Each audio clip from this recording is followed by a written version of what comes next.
मैंने देखा कि मेरे साथ बदतमीजी की हुई थी, मेरे कपड़े पूरे फटे हुए थे, मेरे साथ मिसबिहेवियर किया गया था, मेरा रेप किया गया था। तो मैं एक ऐसी जगह पे थी जहाँ ना मैं गई थी ना ही जानती थी वो कौन सी जगह थी। जब आता था तब मुझे नशे की चीज देता था, मेरे साथ रेप करता था, मेरे साथ बदतमीजी करता था। उसके साथ में एक और लड़का था, राजा नाम का लड़का था उसके साथ में। ये कहते हो कि चंदन और राजा सिंह ने 2 दिन आपका बलात्कार किया। हाँ जी। मैंने सोचा था कि मैं अपना करियर बनाऊंगी, मैं पास्टर बनूंगी। मतलब उसने मुझे धमकी दे रखी थी कि अगर आप किसी को बताओगे ना तो मैं आपको मार डालूंगा जान से।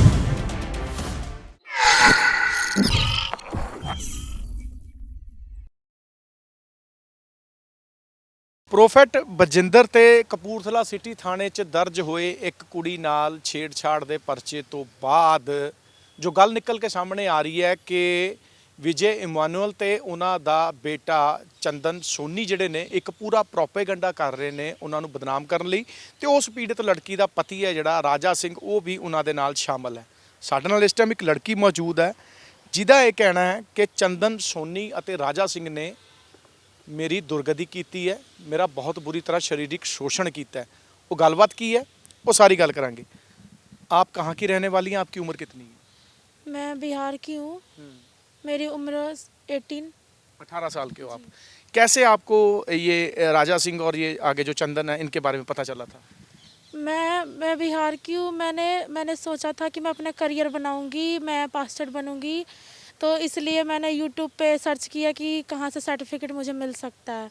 तो मैंने सर्च किया तो बाइबल फैक्ट नाम का एक चैनल आया, यूट्यूब चैनल। मैंने उससे नंबर निकाला, फिर मैंने उस नंबर पे कांटेक्ट किया तो उससे चंदन नाम का एक लड़का था, उसने बोला कि आप चंडीगढ़ आ जाओ, हम आपको सर्टिफिकेट दे देंगे।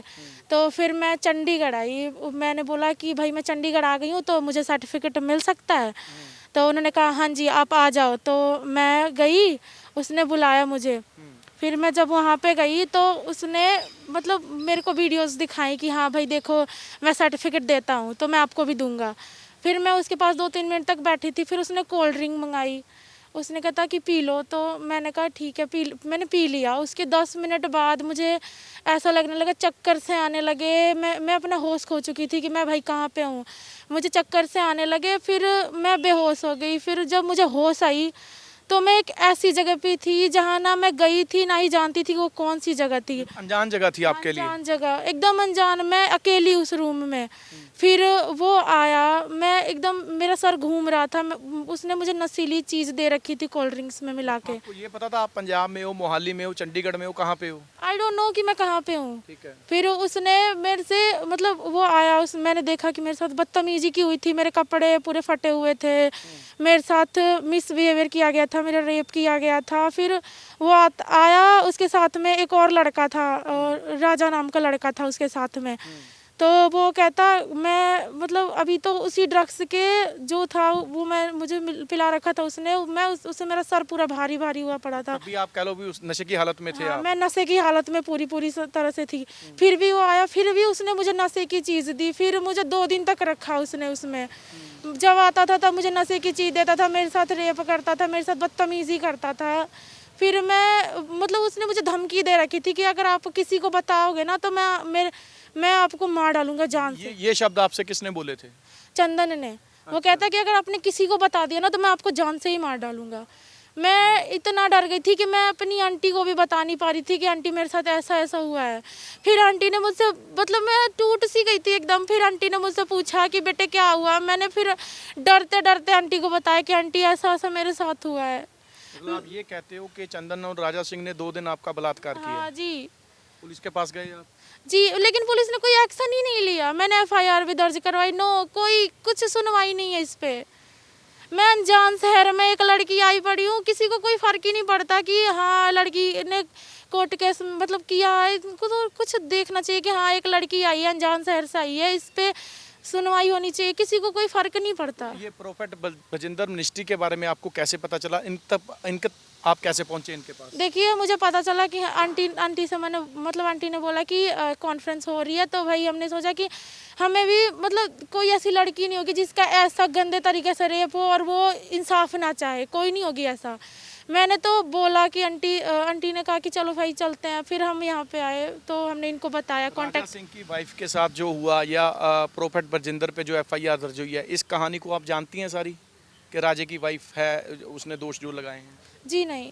इसको नहीं आप जानते? जी नहीं। अभी क्या मांग करेंगे आप पंजाब पुलिस से या पंजाब सरकार से? मुझे बस इतना चाहिए कि इंसाफ चाहिए, मुझे इंसाफ चाहिए। उसे आप, मैं नहीं जानती आप क्या करोगे, बस आज मेरे साथ हुआ है, कल को किसी और लड़की के साथ भी हो सकता है, और कितनों के साथ हुआ होगा ये भी मैं नहीं जानती। फिर कैसे आप निकले थे उस कमरे से, कैसे जहाँ रखा गया था आपको, कैसे निकले आप? वो कुछ देर के लिए आते थे मेरे साथ, बदतमीजी करते थे, फिर चले जाते थे।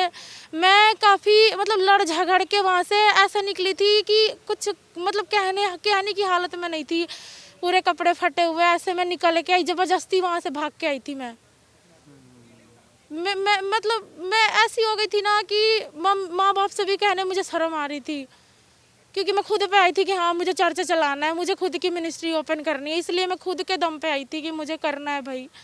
मैं माँ बाप को भी बताने के हालत में नहीं थी। गलत किया उन्होंने आपके साथ? बहुत ज़्यादा गलत किया, मुझे कुछ नहीं चाहिए, मुझे बस इंसाफ चाहिए। रोज देते थे नशा? जी आते थे 5:30 मतलब शाम को आते थे ड्रग्स दे के। अब मुझे नहीं पता वो कौन सा नशा था, लेकिन वो ऐसी थी ना कि जब वो इंजेक्ट करते थे बॉडी में, मुझे खुद नहीं पता होता था कि मैं कहाँ पे हूँ, कौन कौन सामने, पूरा सर घूमने लगता था, भारी सा हो क्या जाता हो रहा था। है मेरे साथ, कुछ नहीं पता कुछ नहीं पता होता था मेरी बॉडी पूरी मतलब लूज सी हो जाती थी, कहाँ जा रही हूँ कुछ नहीं पता मुझे। तो ਹੁਣ ਅਸੀਂ ਰਾਜਾ ਸਿੰਘ ਨੂੰ ਕਾਲ ਲਾ ਰਹੇ ਹਾਂ, ਅਸੀਂ ਉਹਨਾਂ ਦਾ ਕੀ ਕਹਿਣਾ ਹੈ ਜੋ ਦੋਸ਼ ਇਸ ਕੁੜੀ ਵੱਲੋਂ ਉਹਨਾਂ ਤੇ ਲਾਏ ਗਏ ਨੇ।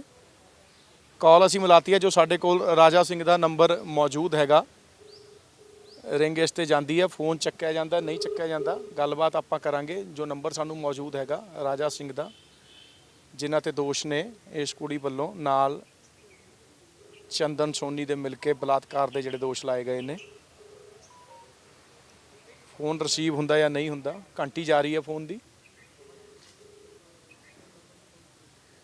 ਜਿਸ ਵਿਅਕਤੀ ਨੂੰ ਤੁਸੀਂ ਕਾਲ ਕਰ ਰਹੇ ਹੋ ਉਹ ਤੁਹਾਡੀ ਕਾਲ ਦਾ ਜਵਾਬ ਦੇਣ 'ਚ ਅਸਮਰਥ ਹੈ। ਕਿਰਪਾ ਕਰਕੇ ਥੋੜੀ ਦੇਰ ਬਾਅਦ ਫੋਨ ਨਹੀਂ ਚੱਕਿਆ ਗਿਆ, ਇੱਕ ਵਾਰ ਹੋਰ ਅਸੀਂ ਕੋਸ਼ਿਸ਼ ਕਰਦੇ ਹਾਂ, ਕਿਉਂਕਿ ਬੜਾ ਸੰਗੀਨ ਦੋਸ਼ ਜਿਹੜਾ ਇਸ ਲੜਕੀ ਵੱਲੋਂ ਕਿ 2 ਦਿਨ ਉਹਨਾਂ ਨੂੰ ਕਮਰੇ 'ਚ ਬੰਦ ਰੱਖਿਆ ਜਾਂਦਾ ਹੈ, ਰੋਜ਼ ਉਹ ਆਪਣਾ ਨਸ਼ੇ ਦੀ ਡੋਜ਼ ਦਿੰਦੇ ਸੀ, ਫਿਰ ਇਹਨਾਂ ਦਾ ਸਰੀਰਕ ਸ਼ੋਸ਼ਣ ਜਿਹੜਾ ਆਪਾਂ ਕਹੀਏ ਕਰਦੇ ਸੀਗੇ। ਰਾਜਾ ਸਿੰਘ ਕੌਣ ਨੇ? ਉਸ ਲੜਕੀ ਦੇ ਪਿਤਾ, ਉਸ ਲੜਕੀ ਦਾ ਘਰ ਵਾਲਾ ਹੈ ਜਿਹਨੇ ਪਰਚਾ ਦਰਜ ਕਰਾਇਆ ਪ੍ਰੋਫੈਟ ਬਜਿੰਦਰ ਉਹਨਾਂ ਤੇ ਬੀਤੇ ਦਿਨੀ, ਜਿਹੜਾ ਕਪੂਰਥਲਾ ਸਿਟੀ ਥਾਣੇ ਦੇ ਵਿੱਚ ਜਿਹੜਾ ਪੁਲਿਸ ਨੇ ਪਰਚਾ ਦਰਜ ਕੀਤਾ ਹੈ। ਉਸ ਲੜਕੀ ਵੱਲੋਂ ਦੋਸ਼ ਨੇ ਬੈਡ ਟੱਚ ਦੇ, ਛੇੜਛਾੜ ਕਰਨ ਦੇ। ਘੰਟੀ ਜਾ ਰਹੀ ਹੈ, ਫੋਨ ਨੰਬਰ ਰਿਸੀਵ ਹੁੰਦਾ ਜਾਂ ਨਹੀਂ ਹੁੰਦਾ। ਜਿਸ ਵਿਅਕਤੀ ਨੂੰ ਤੁਸੀਂ ਕਾਲ ਕਰ ਰਹੇ ਹੋ 2 ਵਾਰੀ ਅਸੀਂ ਕਾਲ ਕੀਤੀ ਹੈ ਪਰ ਨੰਬਰ ਰਿਸੀਵ ਨਹੀਂ ਹੋਇਆ, ਸੋ ਅਸੀਂ ਉਹਨਾਂ ਨੂੰ ਹੋਰ ਵੀ ਕੰਟੈਕਟ ਕਰਨ ਦੀ ਕੋਸ਼ਿਸ਼ ਕਰਾਂਗੇ, ਪਰ ਫੈਸਲਾ ਤੁਸੀਂ ਵੀ ਜ਼ਰੂਰ ਕਰਿਓ, ਕਮੈਂਟਸ ਜ਼ਰੂਰ ਦੱਸਿਓ ਬਈ ਹੁਣ ਇਸ ਪੂਰੇ ਘਟਨਾਕ੍ਰਮ 'ਚ ਪ੍ਰੋਫੈਟ ਬਜਿੰਦਰ ਸਹੀ ਨੇ, ਰਾਜਾ ਸਿੰਘ ਦੀ ਘਰਵਾਲੀ ਸਹੀ ਹੈ ਜਾਂ ਇਹ ਪੀੜਤ ਕੁੜੀ ਸਹੀ ਹੈ। ਸੋ ਹੋਰ ਨਵੀਆਂ ਤੇ ਤਾਜ਼ੀਆਂ ਅਪਡੇਟ ਦੇਖਣ ਲਈ ਜੁੜੇ ਰਹੋ ਸਾਡੇ ਨਾਲ। ਹੁਣ ਦਿਓ ਬਲਜੀਤ ਮਰਵਾਹਾ ਨੂੰ ਇਜਾਜ਼ਤ। ਧੰਨਵਾਦ।